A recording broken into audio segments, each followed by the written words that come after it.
खैरियत से बच्चों, उम्मीद करती हूँ आप सब खैरियत से होंगे। आज हम लोग दरअक्षा के सेकेंड लेसन का जिक्र करेंगे। सेकेंड चैप्टर में अफसाना है। जैसा कि हम लोग जानते हैं, कभी भी कोई भी सबक शुरू करने से पहले हम लोग शायर के बारे में या मुसन्निफ अफसाना निगार का जिक्र करते हैं। तो आप उसी तरह से लेसन 2 है जो दरक्षा का जो सबक 2 है वो अफसाना है। अफसाना में पहला जो अफसाना है वो है भाभी जान। तो भाभी जान की जो अफसाना निगार है वो है सुहेल अजीम आबादी। तो हम लोग सुहेल अजीम आबादी के बारे में आज पहले जिक्र करेंगे, उसके बाद उनका लिखा हुआ अफसाना जो है वो भाभी जान, उसके बारे में तब हम लोग पढ़ेंगे। सबसे पहले हम लोग सुहेल अजीम आबादी का बायोग्राफी जानेंगे। तो बायोग्राफी को पहले हमने यहाँ शॉर्ट में बायोग्राफी से रिलेटेड जितने भी ऑब्जेक्टिव क्वेश्चंस होते हैं, यानी कि मारूजी, तो मारूजी को मैंने यहाँ बोर्ड पे लिख दिया है और उसको थोड़ा सा हम लोग ऐसे समझते हैं कि सुहेल अजीम आबादी जो है उनकी तारीख पैदाइश क्या है, यानी कि सुहेल अजीम आबादी कब पैदा हुए। तो या 1911 ईस्वी। वो कहाँ पैदा हुए, तो पटना में। उनका असल नाम क्या था, सैयद मुजीबुर रहमान। उनका आबाई वतन का मतलब होता है पूर्वजों का जगह, जहाँ पे पूर्वज लोग टाइम गुजारे। कभी कभी ऐसा होता है कि शायद कहीं और से ताल्लुक रखते हैं, उनका आबाई वतन कहीं और होता है और वो कहीं और हिजरत करके जाते हैं, या फिर कोई रीजन से, पढ़ाई के रीजन से, नौकरी के रीजन से, कोई भी वजह हो सकती है। तो इनका आबाई वतन जो था वो था शाहपुर भदौल, जो कि पटना जिला में वाक़ है। उसके बाद तखल्लुस इसलिए कि सुहेल अजीम आबादी जब अदबी दुनिया में आए थे तो अदबी दुनिया की शुरुआत उन्होंने सबसे पहले जो की थी वो था हिस्सा शायरी, इसीलिए वो तखल्लुस करते थे सुहेल। इनका पूरा नाम था सुहेल अजीम आबादी। उनका घराना जो था, यानी कि उनका घराना यानी उनके बाप दादा का जो पेशा था या फिर वो किस तरह के घराने से ताल्लुक रखते थे, तो वो जमींदार घराने के थे। फिर कहते हैं उनकी इब्तदाई तालीम, तो उनकी वालिदा जो थी, हम यहाँ पे डिटेल बुक से भी आप लोगों को समझा देंगे, लेकिन यहाँ पे जो ऑब्जेक्टिव है, ऑब्जेक्टिव जिस तरह के एग्जाम में पूछे जाते हैं उसकी वजह से यहाँ स्टार पॉइंट पे कुछ क्वेश्चंस है। तो उसी में है कि इब्तदाई तालीम उनको कहाँ पे मिली थी। तो एक मौलिन की सरपरस्ती में उनको उनकी इब्तदाई तालीम की शुरुआत हुई थी। अब आते हैं हम लोग यहाँ पे उनका मुलाजमत का मतलब उन्होंने नौकरी की शुरुआत कहाँ से, ऑल इंडिया रेडियो से किया था। उनके अखबार का नाम, चूंकि वो सहाफत से भी जुड़े थे, तो उनके अखबार का नाम था। साथ ही अफसानवी मजमुए 3 थे। अफसानवी मजमुए का मतलब हुआ अफसानों का कलेक्शन, यानी एक ऐसा बुक जिसमें सिर्फ और सिर्फ उन्होंने अफसाना ही लिखा था। तो वो अफसानों का जो मजमुआ था उनका 3 था। उसके बाद उन्होंने एक नॉवेल भी लिखा था, बस एक नॉवेल, बेजड़ के पौधे। उसके बाद उनके अफसानों की तादाद 125 थी। चूंकि सुहेल अजीम आबादी जो थे स्पेशल अफसाना निगार ही थे, यानी वो सिर्फ अफसाना पे ज्यादा महारत रखते थे, इसलिए उन्होंने अफसाना ही ज्यादा लिखा। और जब वो अफसानवी दुनिया में कदम रखे तो फिर बाकी दूसरा कुछ उन्होंने लिखना छोड़ दिया। नहीं तो उसके पहले वो एक नॉवेल भी लिख चुके हैं और कुछ शेरो शायरी भी किए थे। उसके बाद उनके इंतकाल की बात आती है, 1980 ईस्वी में उनका इंतकाल हो जाता है। तो ये सारा चीज स्टार पॉइंट जो बोर्ड पे है, ये आप लोग को याद करने के लिए है, ताकि आप इसको याद करें और आपके ऑब्जेक्टिव सवाल में काफी आसानी हो जाए। उसके बाद अब हम लोग सुहेल अजीम आबादी के पूरे बायोग्राफी को आगे बुक से पढ़ेंगे। बुक से पढ़ने से क्या होगा कि थोड़ा सा और आप लोग को डीपली इनके बारे में समझ आएगा, और वही सारी चीजें जो है बुक में है उसी को स्टार्ट पॉइंट पे यहाँ दिया गया है। तो मैं शुरुआत करती हूँ सुहेल अजीम आबादी के बारे में। कहता है सुहेल अजीम आबादी का असल नाम सैयद मुजीबुर रहमान है, जो कि यहाँ लिखा गया है। और कहता है उनकी इब्तदाई जिंदगी में वो शेर व शायरी करते थे, इसलिए उनका तखल्लुस था सुहेल। कहता है अदबी दुनिया में सुहेल अजीम आबादी के नाम से मशहूर हुए। कहता है कि अदबी दुनिया में शायर अपने नाम को बदल लेते हैं। तो यहाँ पे उनका जो असल नाम था, यानी बचपन का नाम था, वो मुजीबुर रहमान था, लेकिन उनका जो अदबी नाम था वो क्या था, सुहेल अजीम आबादी। फिर कहता है कि यहाँ पे सुहेल अजीम आबादी का घराना जमींदार घराना था। 1 साल की उम्र में वालिदा का इंतकाल हो जाता है, जिस वजह से उनकी परवरिश उनके नानिहाल में ही होती है। और उनकी इब्तदाई तालीम एक मौलिन की सरपरस्ती में, यानी कि एक मौलाना की सरपरस्ती में, उनके ननिहाल में उनकी इब्तदाई तालीम होती है और उनकी तरबियत भी वहीं से होती है। वैसे उनका जो खानदानी घर है, आबाई वतन है, वो शाहपुर भदौल में है। जो कि पटना जिले में है। कहता है आला तालीम वो हासिल नहीं कर सके थे, रीजन था कि वालिदैन गुजर चुके थे और कुछ पैसों की तंगी थी, जिस वजह से कहता है कि इब्तदाई जब वो किए थे उर्दू अदब में तो शेर व शायरी से किए, लेकिन आगे चलकर वो अफसाना निगारी की तरफ माइल होते हैं। यहाँ पे मैं लाइन बाय लाइन वक्त का कदर करते हैं, वक्त की मतलब काफी वक्त के नजाकत को देखते हुए लाइन बाय लाइन तो मैं नहीं पढ़ाऊंगी, लेकिन ऐसा है कि इतना जरूर है कि आप लोगों को सारी बातें समझ में आ जाएगी बुक की, कि जो एक एग्जाम के लिए बहुत इंपॉर्टेंट होता है उतना तो सारा बिल्कुल ही पढ़ाया जाएगा। और कुछ सोच के ऐसे तो मैं विदाउट बुक भी आप लोग को ये समझा सकती थी, लेकिन बुक से पढ़ाने का मतलब है कि थोड़ा सा आप लोग बुक में भी इंटरेस्ट लेंगे और बुक को देखेंगे तो और ज्यादा इजी आप लोग को ये बोर्ड समझ आएगा, बोर्ड पे जो लिखा गया है वो सब समझ आएगा। तो यहाँ कहता है कि वो इब्तदाई तो शायरी से किए थे इब्तदा, लेकिन आगे चल के अफसाना निगारी की तरफ माइल हो गए। अफसाना निगारी का मतलब होता है अफसाना लिखना, उसके तरफ वो मुड़ जाते हैं और फिर पीछे मुड़ के कभी नहीं देखते, बेशुमार अफसाने लिखते हैं। बेशुमार का यहाँ पे आप देख ही सकते हैं कि उनके अफसानों की जो तादाद होती है 125 हो जाती है।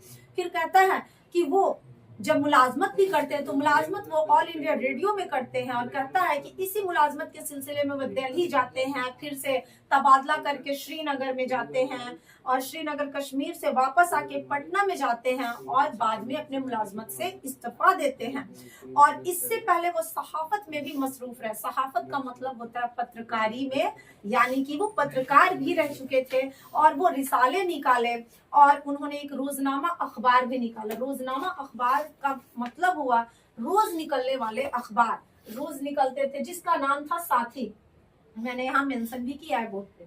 फिर कहता है कि सुहेल अजीम आबादी जिंदगी भर उर्दू की तरवीज व अशात में मसरूफ रहे, चुनांचे उन्होंने छोटा नागपुर के इलाके में 5-7 वर्षों तक उर्दू की तरवीज व अशात का काम किया। यानी उर्दू का प्रचार प्रसार, तरवीज व अशात का मतलब वो उर्दू का प्रचार प्रसार, यानी उर्दू को बहुत ज्यादा आगे ले जाने का काम किया। और 5-7 वर्षों तक वो छोटा नागपुर में जब रहते तो सिर्फ और सिर्फ उर्दू को ही आगे बढ़ाने का काम किया। कहता है कि जमींदार माहौल के चुके थे, उनका जो घराना था, उनका जो माहौल था, हम पहले भी पढ़े हैं कि वो जमींदार घराने के थे, तो जिस वजह से उनके जो अफसानों के मौजू थे वो मतहीन हो चुके थे, यानी कि लिमिटेड हो चुके थे। कहने का मतलब उनका जो लिखने का कोई भी अफसाना लिखने के लिए एक मौजू होना जरूरी है, यानी एक विषय, आप किस तरह के विषय पे अफसाना लिखते हैं। तो उन्होंने जो अफसाना लिखा वो लिखा जमींदारों के इस्तेहसाल के खिलाफ मजदूरों और कमजोर तबकों की हुकूक जैसे मौजूआत हुआ करते थे। यानी कि उनके अफसानों के जो मौजू होते थे, कैसे जमींदार लोग अपने से कमजोर तबके को, यानी कि मजदूर हो गए या जो गरीब तबके के हो गए, जो मध्यम वर्गीय लोग होते हैं, निम्न वर्गीय, जो कि निम्न वर्गीय लोग जमींदार घराने के लोगों से क्या करते हैं, उनके यहाँ काम करने जाते हैं। आपको बता दें कि उनके यहाँ नौकरी करते हैं, उनके खेतों में मजदूर बन के काम करते हैं, और कभी कभी क्या होता है कि जमींदार उनके साथ घोटाला कर जाते हैं, उनके हक को मार लेते हैं, ठीक है, उन पे जुल्म जबरदस्ती करते हैं। और ये सब चीज हमारे यहाँ जमींदार घराने में देखने को काफी मिलता है कि वो लोगों के हक को मार लेते हैं, है ना।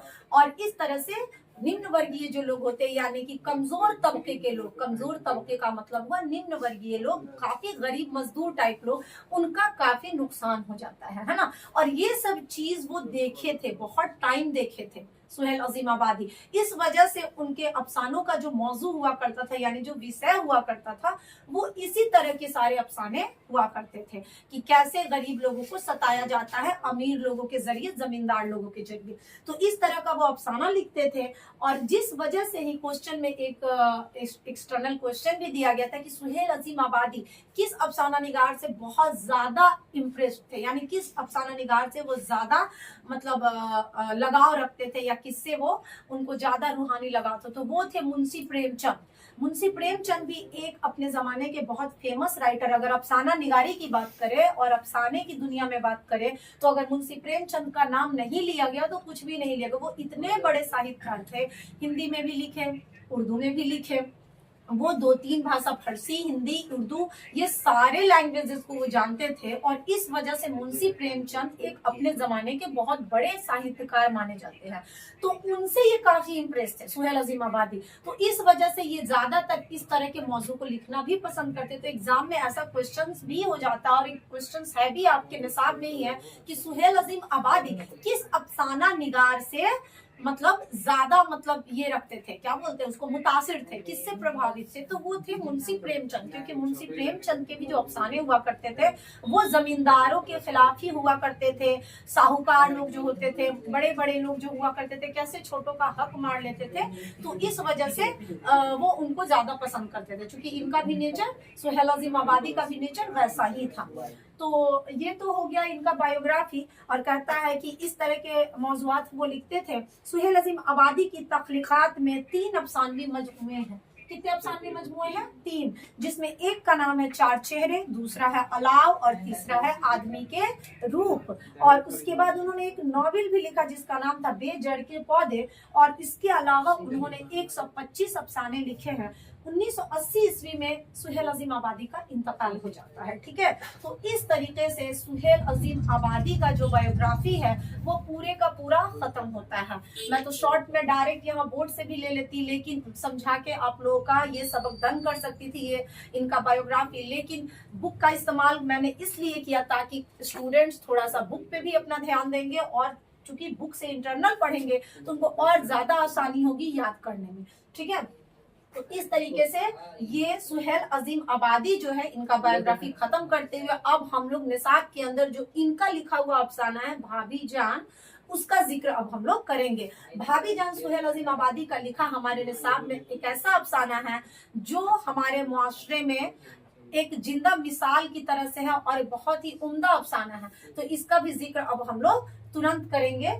सुहेल अजीम आबादी का जो अफसाना है आपके निसाब में भाभी जान, तो अब हम लोग उस पे चलते हैं और उसकी पढ़ाई करेंगे। सुहेल अजीम आबादी ने जो अफसाना लिखा है भाभी जान, वो मौजू के एतबार से देखा जाए तो वो एक माशरती अफसाना है। मतलब हमारे मुआशरे के अंदर देखने में जो चीज मिलती है, खास करके औरतों को, औरतें जो चीज झेलती हैं या फिर औरतों में जो देखने को मिलता है वही सब चीज है। जैसे कि हम इस अफसाने की शुरुआत करते हुए सबसे पहले, शुरुआत करने से पहले एक चीज के बारे में हम बताना चाहेंगे कि अफसाना भाभी जान में मरकजी किरदार एक औरत को दिखाया गया है। मरकजी किरदार का मतलब अफसाने के अंदर का जो मेन कैरेक्टर होता है, यानी कि जिसे हम लोग आम जबान में समझिए जैसे कोई मूवी है, मूवी के अंदर हीरो हीरोइन ऐसे होते हैं, तो उसी तरीके से अफसाना होता है। तो अफसाना के अंदर एक मरकजी किरदार यानी मेन लीड रोल जो करने वाले कैरेक्टर होते हैं उसे हम उर्दू के अंदर अफसानों के अंदर मरकजी किरदार कहते हैं। तो वो जो मरकजी किरदार है वो रुकैया नामी एक औरत है। तो रुकैया नाम की जो औरत होती है इसको लिया गया है। तो जो अफसाना है औरत को मरकजी किरदार क्यों लिए सुहेल अजीम आबादी, इसका एक बहुत बड़ा कारण है कि इस अफसाने के अंदर औरत ने जिस परेशानी को झेला है, औरत ने जिस परेशानी को महसूस किया है, उसे नोट किया है, उसको यहाँ पे दिखाया गया है। और इस अफसाने के जरिए सुहेल अजीम आबादी ने हमारे माशरे की औरतों को एक बहुत बड़ा मैसेज दिया है कि औरतें जो होती है ना, हर बात पे रोना धोना लगाई रहती है, या फिर औरतों में ये चीज देखने को मिलता है ना कि वो नाशुक्री बहुत जल्दी से कर देती हैं। नाशुक्री मतलब कहने का मतलब है कि बहुत जल्द परेशानियों से हार जाती हैं, रोना शुरू कर देती हैं, तकलीफें, अरे यार मेरे साथ ऐसा हो गया, मेरे साथ वैसा हो गया। और ये चीज जो होता है ना मर्द में होता है कि मर्द थोड़ा बर्दाश्त करते हैं, मर्द उतना नहीं कर सकते हैं ये सब चीज। मर्दों में बर्दाश्त करने की ताकत होती है जबकि औरतों में नहीं होती है। और औरत अगर थोड़ा थोड़ा भी बात होता है तो बहुत तेजी से रोने लगती है, मेरे साथ तो बहुत दुख हो गया। तो इसीलिए सुहेल अजीम आबादी ने इस अफसाने के अंदर औरत को ही मरकजी किरदार रख दिया, रुकैया को, ताकि माशरे की औरत समझे कि हमें कैसे, अगर लाइफ में किसी तरह के प्रॉब्लम्स आते हैं तो हम उस प्रॉब्लम से कैसे डील कर सकते हैं, उसको कैसे क्रिएट करेंगे। तो फिर हम लोग यही देखते हैं। तो अफसाने के अंदर जो रुकैया भाभी है, वो जो मरकजी किरदार है, वो दिखाया जा रहा है कि हमारे यहाँ इनको मरकजी किरदार बना के एक ऐसा मिसाल पेश किया गया है कि ये औरत जो है सब्र की, मेहर वफा की, कुर्बानी की एक ऐसी देवी है और कि जो बहुत ज्यादा अपने लाइफ में दुख को बर्दाश्त करती है। और मेहर वफा की भी एक देवी है। मेहर वफा की देवी से ये मुराद कि इनके शौहर जब इनके साथ सपोर्ट में नहीं रहते, इनके शौहर जब नहीं हुआ करते, तब भी वो उनके साथ वफा निभाती है। ठीक है। और कहता है कि कुर्बानी की देवी है और इशारे कुर्बानी की एक बहुत अच्छी जिंदा मिसाल है और एक क्षमा की तरह है। ये इनका कैरेक्टर कहानी के अंदर एक क्षमा की तरह से है और वो एक ऐसी क्षमा है जो हमारे सामने जलती है और पिघलती है। और जलते पिघलते क्या करती है, सामने जितने भी लोग हैं, एग्जाम्पल के तौर पे जो पढ़ रहे हैं, जो अफसाना को सुन रहे हैं, समझ रहे हैं, यानी कारीन, तो वो जो कारीन है वो उनके कैरेक्टर से क्या होते हैं, बहुत ज्यादा अपने ख्याल को, अपने दिलो दिमाग को रोशन महसूस करते हैं। तो यानी कि एक ऐसी एक जिंदा मिसाल है मेहर वफा और इशारे कुर्बानी की, एक ऐसी जलती हुई शमा है जो हमारे सामने जलती है और पिघलती है। और एक वक्त ऐसा आता है कि इनका वजूद खत्म हो जाता है, लेकिन हमारे सामने वो एक ऐसा मिसाल कायम करके चली जाती है जिससे हमारे लिए क्या होता है कि बहुत ही ज्यादा एक रोशन ख्याल शामिल होता है। तो रुकैया भाभी का जो किरदार है कहानी में, जैसे जैसे कहानी आगे बढ़ते जाती है, उनका किरदार हमारे दिलों में एक बहुत ही अलग सा मकाम बना लेता है औरतों के रूप में। कहानी में ऐसा दिखाया गया है कि रुकैया भाभी पे घर की तमाम जिम्मेदारी रहती है। रुकैया भाभी एक ऐसी औरत है जिसपे घर की पूरी जिम्मेदारी, यानी घर का काम धंधा, औरतों की बाल बच्चों की देखभाल, बाल बच्चों का पढ़ाई लिखाई, घर की तमाम काम धंधे, बाल बच्चों की जिम्मेदारी, उन्हें टाइम से स्कूल भेजना, देवर की खातिरदारी करना, ये सब घर के जितने काम होते हैं वो सारे इनके जिम्मे में होता है। और बच्चों का भी देखभाल करना, आपको बता दें कि देवर की खातिरदारी करना। उसके अलावा ये कॉलेज में एक लेक्चरर होती है। कॉलेज में लेक्चरर होती है यानी कि वक्त के साथ कॉलेज भी पहुंचना, पढ़ाना भी। तो कॉलेज में, जिस कॉलेज में लेक्चरर होती है, वहां पे इनको 400 रुपए मिलते हैं, तनख्वाह के 400 रुपए मिलते हैं। फिर उसके बाद वो एक लड़की को ट्यूशन पढ़ाती हैं जिससे उनको 50 रुपए मिलते हैं। कुल मिला के उनकी आमदनी जो होती है वो 450 रुपए होती है। और इसी आमदनी से वो घर के तमाम जिम्मेदारी उठाती हैं और घर की जिम्मेदारी बहुत ज्यादा और पैसे थे बहुत कम। और उसके अलावा एक चीज ये भी देखिएगा कि पैसा जितना कम था उनके पास, तो अगर सिर्फ अपनी जिम्मेदारी होती तो वो जैसे तैसे मेंटेन भी कर लेती, लेकिन उनके पास क्या था कि उनके पास जिम्मेदारी के तौर पे देखा जाए तो वो गरीब लोगों को, बेसहारा लोगों को बहुत ज्यादा मदद करती थी, फंडिंग किया करती थी, यानी एनजीओ को देती थी। गरीब बच्चों में जो तालीम का खर्च होता है वो भी देती थी। जैसे कि गरीब शादी किसी के घर में शादी ब्याह हो तो गरीब लोगों की मदद करना शादी ब्याह के मौके पे, इस तरह के काम वो उतने ही पैसे में कर दिया करती थी। अब इतना ही पैसा में वो करती थी तो इस तरह से वो हमेशा माली दुश्वारियों से परेशान रहती थी। माली दुश्वारी का मतलब इकोनॉमिकल कंडीशन था उनका, जो पैसे को लेके वो बहुत खराब रहता था, जिस वजह से वो हमेशा परेशान रहती थी। फिर भी वो कभी भी अपने आप को कमजोर महसूस नहीं करती थी। कमजोर महसूस इसलिए नहीं करती थी कि नहीं भाई, हमको हिम्मत और हौसले से रहना है, ठीक है, हिम्मत और हौसले से रहना है। तो वो अपना हिम्मत और हौसला रखती थी। उसके अलावा वो बहुत ही हमदर्द और नेक खातून थी, हमदर्द और नेक खातून थी, साथ मुखलिस भी औरत थी। उसका कारण वो कैसे हम जानेंगे, तो हमें अफसानों के अंदर ये दिखाया गया है कि उनके यहाँ एक नौकर काम करता था।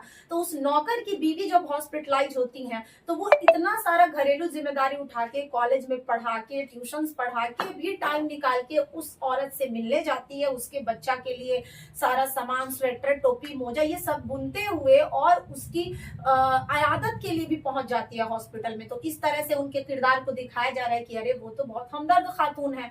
फिर एक बगल की पड़ोसन लड़की रहती है, शमी नामी लड़की रहती है, वो गरीब रहती है, गरीब तालिब इल्म है, चूंकि उसके अंदर पढ़ने का बहुत हौसला रहता है। तो रुकैया भाभी इस चीज को देखती है और महसूस करती है कि भाई इसके पास तो पैसा नहीं है और ये पढ़ने में अच्छी लड़की है, तो उसकी भी तालीम का वो खर्च बर्दाश्त करती है। तो ऑब्जेक्टिव में ऐसे क्वेश्चंस भी आते हैं कि रुकैया भाभी किस लड़की के तालीम का खर्च बर्दाश्त करती थी, तो शमी नामी लड़की का। और ये सब्जेक्टिव्स में भी क्वेश्चंस आ सकते हैं, आते भी है क्वेश्चंस भी आपके बुक में कि रुकैया भाभी किस लड़की की तालीम का खर्च बर्दाश्त करती थी, तो शमी नाम की लड़की के तालीम का खर्च बर्दाश्त करती थी, क्योंकि वो एक गरीब तालिब इल्म थी जो सिर्फ उन्हीं के मदद से पढ़ाई करती थी। तो इस तरह से यहाँ देखने को मिलता है कि रुकैया भाभी इंतहाई हमदर्द होती है। अब आप सोचते होंगे कि कहानी के अंदर की भाई अफसाना में जो है रुकैया भाभी का सिर्फ कैरेक्टर दे रहा है और घर की सारी तमाम जिम्मेदारियां औरत पे ही क्यों है, इनके मर्द कहाँ गए, इस घर इनके शौहर कहाँ गए। तो अफसाने में ये दिखाया कि इनके शौहर जो थे ना वो सियासत के शौकीन थे। सियासत के शौकीन मतलब राजनीतिक में उनको बहुत ज्यादा दिलचस्पी थी। तो राजनीतिक में दिलचस्पी होने की वजह से इनके शौहर जो थे इन पे बहुत सारे सियासती मुकदमे चला करते थे, यानी कि ये हमेशा उलझन में रहते थे, हमेशा इन पे कोई ना कोई केस चलता रहता था। कभी किसी केस के सिलसिले में 2 साल 3 साल के लिए जेल में रहते थे, फिर वो केस से खत्म होते थे, वापस आते थे, फिर कोई नया केस, फिर से वो चले जाते थे जेल में। यही रीजन था कि रुकैया भाभी को फाइनेंशियल कंडीशन भी मतलब फाइनेंशियल कंडीशन से भी वो परेशान रहती थी और घरेलू जिम्मेदारियों से भी वो परेशान रहती थी। अगर उनके शौहर उनके साथ होते तो उनपे इतनी सारी जिम्मेदारी नहीं होती अकेले, लेकिन इस सब के बावजूद कभी वो अपने शौहर को नहीं कोसती थी। हमारे समाज में, हमारे मुआशरे में जो औरतें होती है, अगर उनको शौहर किसी तरह की थोड़ी बहुत तकलीफें देना शुरू कर दे तो हमारे यहाँ की औरतें क्या कहती है, अरे मेरा तो किस्मत जल गया, मेरे कर्म फूट गए कि ऐसे घर में मेरी शादी हो गई या फिर मेरे साथ ऐसा हो गया। लेकिन यहाँ पे देखिए, ये जो रुकैया रहती हैं वो अपने शौहर को कहती है आप घबराइए नहीं, सब ठीक हो जाएगा, एक न एक दिन ये सब चीजों से हम लोग निकल आएंगे बाहर, मैं हूं ना, मैं सब चीज देख रही हूँ, घर सारे अच्छे से चल रहा है, आप परेशान नहीं हो। तो यहाँ पे इस चीज को दिखाया गया है कि औरत इतनी सारी जिम्मेदारियां झेल रही है, अकेले झेल रही है। शौहर अक्सर सियासत की वजह से जेल में ही रहा कर रहे हैं, एक बार निकल के आ रहे, फिर कोई नया मुकदमा, फिर से जेल जाते हैं, तो अक्सर वो जेल में ही रहा करते थे उनके शौहर। तो इस वजह से ये हमेशा परेशान रहती थी। तो फिर भी वो अपने शौहर से जब मिलने जाया करती थी तो एकदम हंसते खिलखिलाते चेहरे के साथ। हमारे मुआशरे में ऐसी कितनी लेडीज है जो ऐसा करती हैं? नहीं करती हैं। उनको तो घर में अगर थोड़ा बहुत घरेलू जिम्मेदारी ही उनको मिल जाए तो माथा पटक के रोना शुरू कर देंगी, शौहर के आते चिक चिक चिक चिक, लड़ाई झगड़ा, घर में दिन भर नौकरनी बने हैं या वाह करते रहते हैं। तो ये सब चीज हमारे माशरे में औरत दिखाती हैं और शौहर से लड़ाई भी कर ले रही हैं लोग कि हाँ हम तो सारा जिम्मा उठा रहे हैं। यहाँ देखिए ये जो रुकैया है वो क्या कर रही है कि घरेलू भी जिम्मेदारी उठा रही है, पढ़ाने भी जा रही हैं, और ऊपर से ऊपर देखिए हमारे समाज में, हमारे माशरे में ये देखने को मिलता है कि अगर आपके यहाँ 1 दिन 2 दिन कोई आ गया किसी तरह की भी मदद आपसे लेने, तो आप उसको झाड़ के भगा दीजिएगा या फिर कोई बहाना बना के उसको टाल देते हैं, अरे नहीं जाओ भाई मेरे पास नहीं है, और उसके जाने के बाद 500 बात बोलते हैं, चला आया खुद का हम कहाँ से दे, ऐसा वैसा लोग कहना शुरू कर देता है। लेकिन ये ऐसा करती नहीं, ये तो गरीबों की मदद भी करती है, गरीब लोगों का सिफारिश भी बड़े आदमी तक लगाती है। चूंकि ये बड़े आदमी की बीवी रहती हैं तो गरीब लोग इनके पास आता है अपना अपना कुछ मदद भी करवाने, तो ये करती भी है उन लोगों का मदद, सिफारिश कर देती है। तो इस तरह से यहाँ हमदर्दी भी दिखाया जा रहा है कि ये हमारे माशरे की औरतों के लिए एक बहुत बड़ा मैसेज है कि इंसान को हमदर्दी भी रखना चाहिए अपने आजू बाजू के लोगों के साथ। अब देखिए हमदर्दी में ये तो शमी नाम की लड़की को पढ़ाती थी, हमदर्दी का एक बहुत बड़ा नमूना कारीन के सामने सुहेल अजीम आबादी पेश करते हैं रुकैया के नाम में, कि वो एक ऐसी हमदर्द औरत रहती है कि शमी के भाई, शमी को तो पढ़ा ही रही है, शमी के भाई का फी जब कम होता है, उन लोगों के पास रुपए नहीं है कि वो भाई का फी जमा करके एमए का एग्जाम दिलवा सके, और वो जब अपना प्रॉब्लम आके कहती है रुकैया भाभी से तो वो खुशी खुशी जाके अपनी बेटी के लिए जो वो सोने का चूड़ी बनाई रहती है वो भी सोने की चूड़ी वो शमी को दे देती हैं कि ले जाओ अपने भाई का फी जमा कर लो ताकि उसकी पढ़ाई अधूरी ना रह जाए। तो ये एक बहुत बड़ा नमूना पेश किया जा रहा है हमदर्दी का और मदद का, कि वो कैसी औरत थी कि जो ऑलरेडी इतना परेशान रहती थी, लेकिन वो शमी का तो खर्चा उठा ही रही है पढ़ाई का, जैसे सुनती है कि शमी बहुत परेशान है तो वो उसके भाई के भी फी का पैसा देती है, और पैसा नहीं रहता है तो सोने की चूड़ी को दे देती है कि ले जाओ इसको बेच दो और अपना एक फी का पैसा टाइम पे जमा करो ताकि पढ़ाई में किसी तरह की रुकावटें नहीं आए।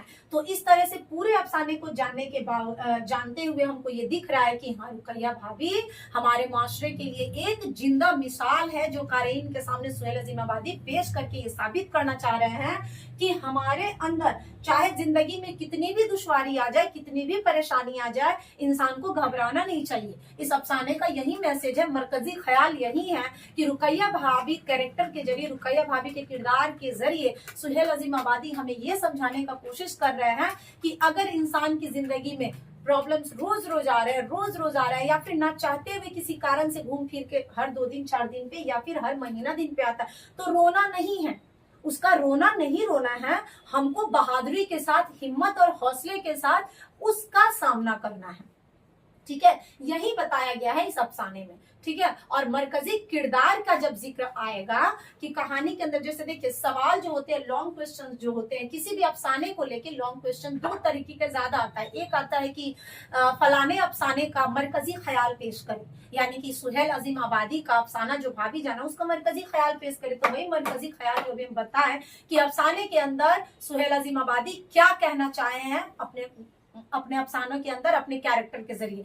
तो एक महिलाओं को, खास करके औरतों को एक मैसेज दिए हैं कि इंसान को अपने मुश्किल, एक खास करके औरतों को ही नहीं, ये सबके लिए, हर इंसान के लिए एक मैसेज है, लेकिन खासकर औरतों को मरकजी किरदार इसलिए यहाँ पे औरत को बनाया क्योंकि औरतें ही हसास दिल की होती है, हर छोटी छोटी बात का बहुत बड़ा इशू बना लेती है, रोना धोना शुरू कर देती है। अब अफसाना में एक और लॉन्ग क्वेश्चंस में आता है कि मरकजी किरदार के बारे में बयान करें। एक होता है मरकजी ख्याल और दूसरा होता है मरकजी किरदार। तो मरकजी किरदार का मतलब हुआ अफसाना के अंदर जो मेन कैरेक्टर है उसके बारे में लिखना है, और मरकजी ख्याल यानी अफसाने का जो खुलासा हुआ, यानी अफसाना का जो समरी हुआ, उसको लिखना होता है। ठीक है, तो इस तरह से ये अफसाना आप लोग का मुकम्मल हो जाता है।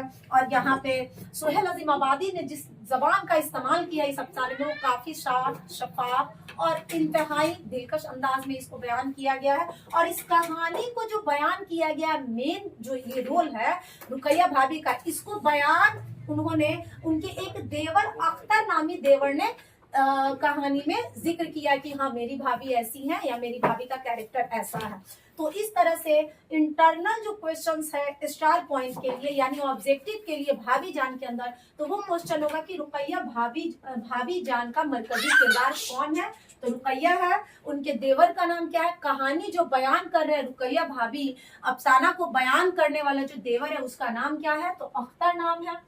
रुकैया भाभी के शौहर किस चीज के शौकीन थे, तो सियासत के शौकीन थे। रुकैया भाभी जिस कॉलेज में लेक्चरर थी, या फिर रुकैया भाभी की तनख्वाह कितनी थी, तो 400 रुपए थी, लेकिन एक लड़की को पढ़ाते हुए 450। ऑप्शंस में कभी कभी मारूजी क्वेश्चन के अंदर 400 ही होंगे, तो आप लोग घबराएंगे नहीं, 400 पे ही टिक आउट करेंगे। अगर 450 नहीं हो तो फिर कहता है रुकैया समी नाम की लड़की के तालीम का खर्च बर्दाश्त करती थी क्योंकि वो गरीब थी। क्वेश्चन आता है कि किस लड़की का तालीम, किसके लिए उन्होंने अपने सोने की चूड़ियों को फरोख्त किया, तो समी के भाई के लिए। और क्यों, क्योंकि उसे एमए की फी की रकम अदा करनी थी। तो इस तरीके से रुकैया भाभी जो अफसाना है उसका चैप्टर क्लियर होता है, और उसका समरी जो है, समरी की तरह से मैंने जो पढ़ाया वो खत्म होता है यहाँ पे। तो अब हम लोग अपने अगले वीडियोज में लेसन 3 यानी कि सैयद मोहम्मद मोहसिन के अफसाने का जिक्र करेंगे। आज हमने अफसाना भाभी जान का जिक्र किया और उनके जो राइटर थे सुहेल अजीम आबादी, उनके बायोग्राफी को पढ़ा। और इसके पहले के वीडियोस मेरे जो हैं वो सारे 10th के लिए इम्पोर्टेंट हैं। तो जिसको देखने के लिए आप मेरे चैनल को जाके सब्सक्राइब करें, और वहां से जाके आप मेरे सारे पुराने वीडियोस को देख सकते हैं जो आपके एग्जाम्स के लिए काफी इम्पोर्टेंट है। आज के इस वीडियो को मैं यहीं पे खत्म करती हूँ और मिलते हैं अपने नए वीडियोस में। अस्सलाम वालेकुम व रहमतुल्लाहि व बरकातुहू।